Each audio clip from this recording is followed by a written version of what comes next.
घना जंगल। आधी रात। एक चमकदार पत्थर आसमान की तरह नीला, और उसके पास खड़ा एक छोटा सा खरगोश जो डर के मारे कांप रहा था। उसी समय कौन है वहां गरजती आवाज ने पूरा जंगल हिला दिया।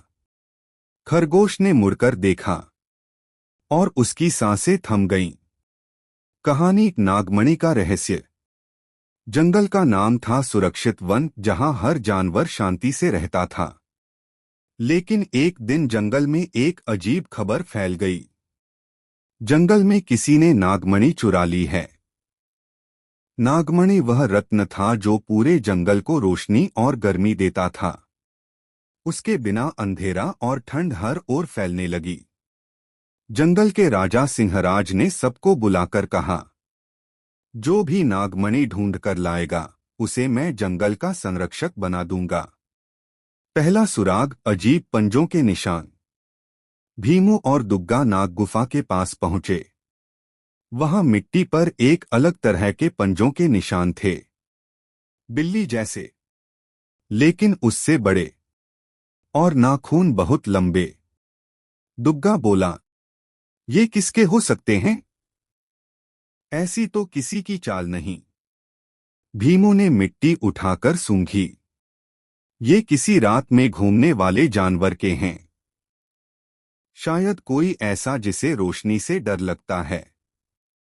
दोनों डर गए, लेकिन आगे बढ़े। दूसरा सुराग, हवाओं में फुसफुसाहट।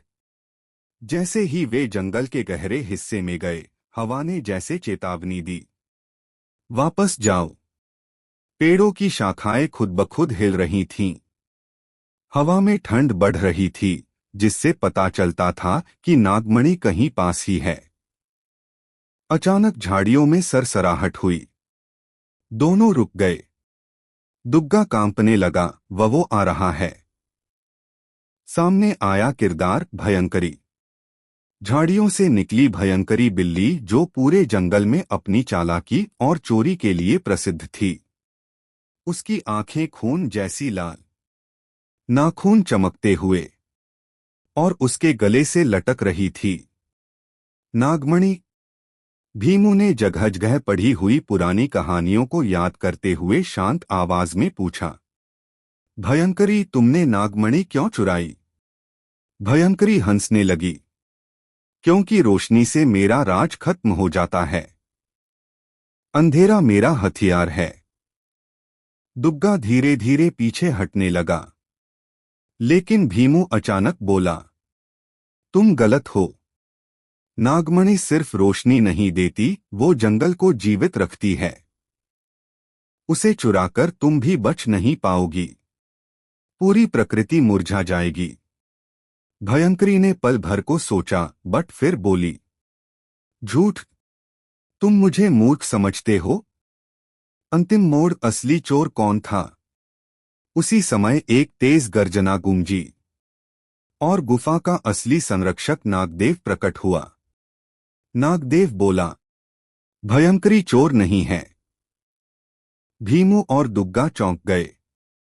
नागदेव आगे बोला, भयंकरी ने मणि को मुरझाता देखकर उसे बचाने के लिए गुफा से निकाला था।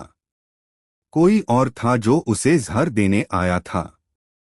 असली चोर था लोमड़ी फुसफुसा, जो अंधेरे में छिपकर सबको भड़काती थी। भयंकरी रोते हुए बोली, मैं बस नागमणि को उस जहर से दूर ले जाना चाहती थी। भीमू ने सच को जोड़ लिया, इसलिए उसके पंजों के निशान अलग थे। वो गुफा में दौड़ते हुए घबराहट में कूद रही थी ताकि मणि को बचा सके। अंत। सिंहराज को जब सब पता चला, उन्होंने भयंकरी को सम्मान दिया। भीमू और दुग्गा को जंगल का सत्यमित्र पदक मिला। जंगल में रोशनी लौट आई, और नागमणि फिर से चमकने लगी। हमेशा सच जानने के लिए दिल और दिमाग दोनों की जरूरत होती है। जो दिखता है, जरूरी नहीं कि वही सच हो। Please like, share and subscribe our YouTube channel.